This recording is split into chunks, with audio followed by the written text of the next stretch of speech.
2, brought to you by NVR Clothing, CBD Life in association with Empire Grappling and Muscle Medicine. Nicely done, Smiler. Thank you. I'm nailing it on the 10th fight. Okay, we're on the main card now. We're being joined by UK BJJ OG. An OG. Ben Poppleton, yeah. Original old git. gangster. Yeah. Old git. Ben Poppleton. Ben, how you doing? I'm all right. What are you thinking I'm of not the dead yet. Okay, well, that's Keep working up. It's all right. Long way off every dead day yet, above mate. ground is a good day. We have Kev Corkhill versus Neil Atkins. Well, I can tell you now that I know a bit about Kev, and he won't even know what his own game plan is. So this will be I'm telling you now, Great he's strategy. as much on spectrum as I've ever seen anybody that does WJJ. He's never looked me direct in the eyes. So it's going to be very interesting when he pulls out of his backside. I've heard it's not a good idea to look you in the eye, Ben Poppleton. Yeah, never bare your teeth. Never bare your teeth in front of Ben Poppleton. Just sat in a hell of a grip, yeah, quarter guard position here. He's got control of the far side lapel here. They're just tying each other up. They don't seem particularly pleased with the grips, do they? Really? I'm not. Okay, so interesting grip that Neil has. He has a grip underneath the leg with that left hand there. Kev looking to roll underneath for the back take. Ends up. So that was interesting. Neil had the opportunity to sit up and take the top position there and just sat back down. Yeah, they were very placid, weren't they? No desire to take Same top again, position there just at all. dropped in, really. Yeah. Not really. These are guys who are very comfortable to play on top or underneath. I feel like Kev's looking to work sort of a berimbolo type position, really looking to try and attack the back. Tying up the legs here. Okay, he's looking for a twisting footlock without much control of the rest of the body. Probably not really. There's no body control. That's Yeah. what I doubt he's going to be told that.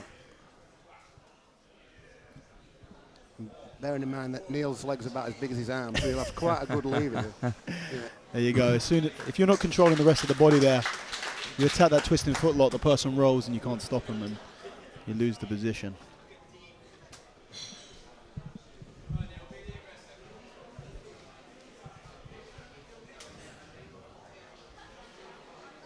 See this grip fight. See what we get. It's just one Panther, isn't it? See, he's got the collar. I don't know why I don't move a bit more here, Kev. Yeah. If it shifted it. Wow, Neil looking to pull guard from open guard position. Really no interest in controlling he wants to top bury position his chin there. Yeah. I wouldn't want to have that on. This is a cross collar choke attempt here by Kev Corkhill. Not particularly deep, but you can use it to pass quite effectively. Yeah, I'm going to say a 2-for-1 on that. Yeah. Start breaking his nose and get your leg out. Okay, Neil's starting to tie up the far side leg. Is he Brabo that? Okay. Is he fed that through? Yes, right yes. hand? Oh, Has no. it come off though? Sorry. We got Close. deep half guard position here. Looked like Neil's in a pretty good position to get the sweep. The thing is, you have to kind of wonder, why is he working so hard to get a sweep if when he had the top position in the first Safe place, exactly, yeah. he just sat straight into guard, you know. So he's back into he's done all of that work to get back into the same position he was when he sat down earlier. What I'd really like to see from Neil is actually breaking that lapel grip that Kev's taken as soon, you know. You've got this very quick period after someone takes a grip where you need to break it before they really lock it in used tight. to call it the Kumbikata. Gothorpe used to go crazy about it. Yeah, allowing the person to take let him that. hold you. Yeah, exactly, 100%. See, look, he takes it in there and then you wait a couple of seconds and now Kev's got a very, very strong grip on that lapel. That's right, and he's got 3 points. If you look at it, he's 3 points of contact. He's got, So Neil's got a graft there, and he's. It just why would you let someone take such a strong control on you when it's going to force you at the very least to change your game or have to break that grip in the future? It put you a step behind. Really. Yeah, 100%. I'd like to see one of them drive for top. He made that Brabo again. Let's see what he does with it. Yeah. Likes that, doesn't he? Looking to pass it round to the other hand now. It's a little bit shallow there. Yeah. He's got a cheeky on. Yeah. Oh, Not just a a lot of little to get hold of. thumb and finger there. Has he got older? Nah, that's not No, tight. it's come off on it. And again, Neil doing the same thing. Neil's hitting I don't know whether this is sort of an IBJJF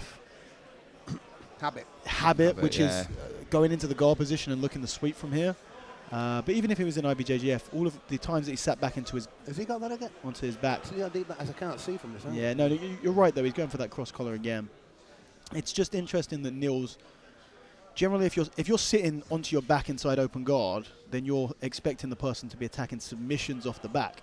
There's no point sweeping the person back into an open guard if you're just going to sit back onto your back especially every time. not a trip style sweep. Yeah, yeah. You just trip the guy and land in their guard. Yeah. There needs to be something where it lands you with your Inside, hips past them. yeah, exactly. Then, what you class as a throw-in standing. Yeah, so you know, it can be a nice option if you're struggling to pass someone's guard, which is to go onto your back and sweep them into side control. So you bypass the guard? Yeah, you pass the guard going through that transition, but Neil was just hitting this deep half guard sweep. Third time he's attempted it. This would be the second time that he's had success with it, if he gets it.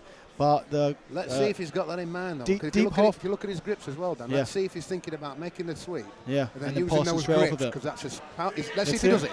I didn't. And then, so you're spot on there, which is he's got the grips to double underhook pass from there straight away, but he's not quite taking it. But he didn't quite make it. And that's it. You see, already he's sitting back down. He's sitting back down. Yeah. Is that called the take me guard? A little bit of mind games there. Call it the slut guard. Slut guard. I'm all yours.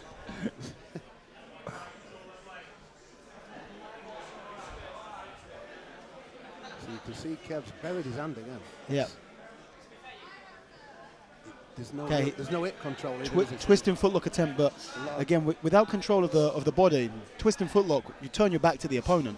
So sometimes you can actually sit inside of someone's back control when you go for that twisting footlock position, and then you end up having to let go because they start trying, especially in the gi, they wrap up the neck with the lapel, and then you're in real trouble.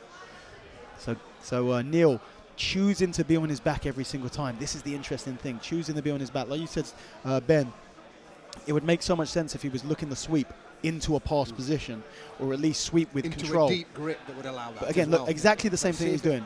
Let's see if he figures it this time and gets the turn, but has a deeper grip. And then passes straight away. Lands with his hips tighter. Let's see what happens. Okay. Because Kev saw it coming, and like I said, Kev he's like a whirling dervish. Yeah. But Neil is absolutely nailing these deep half guard sweeps, but he's just not doing much with it afterwards. Kev's just too happy to sit back down to his hip and let him come underneath him. Yeah, Kev's going to make underhook, so that's killed that grip. Yeah. Straight away. Oh, no, he's. But again, he's sitting back inside that open guard. And in the collar, it's a killer. For distance, it's a killer. Yeah. It's the reason why they banned it in standing for more than a few seconds. Oh, really? It just stalls the game. Yeah. That cross grip in the collar.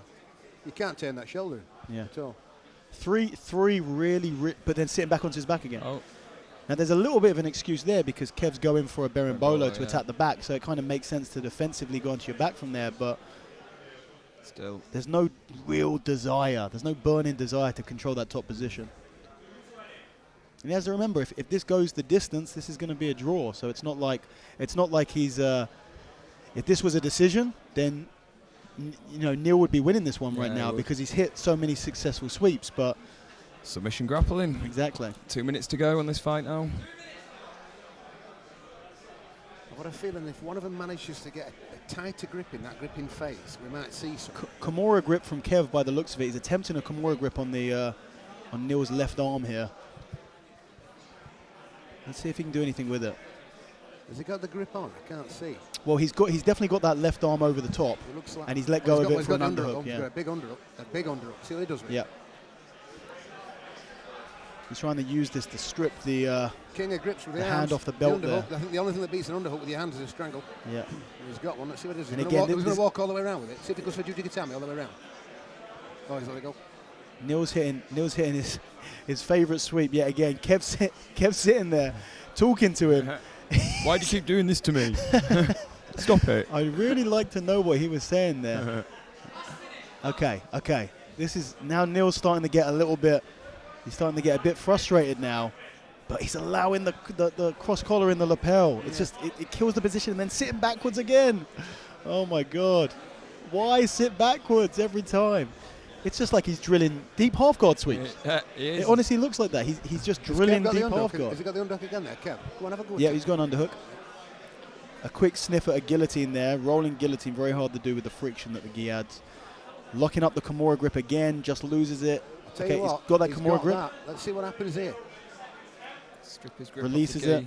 I thought, do you know what? I thought they'd held that and just bend the legs. Yeah. Just see what happens. Just make a scramble on the. The thing is, Neil is getting into really deep gripping positions. He's wrapping around the legs. He's grabbing on. So this is what we saw Kev doing 2 or 3 times earlier in the match.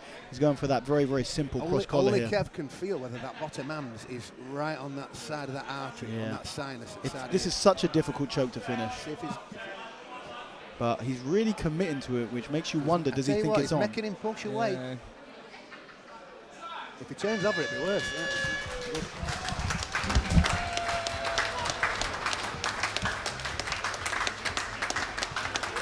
Switching it up, remember? So it's Fred and Jed, yeah? Fred and Jed now. Is it? Yeah. Is it? Yeah? Yeah, Fred and Jed.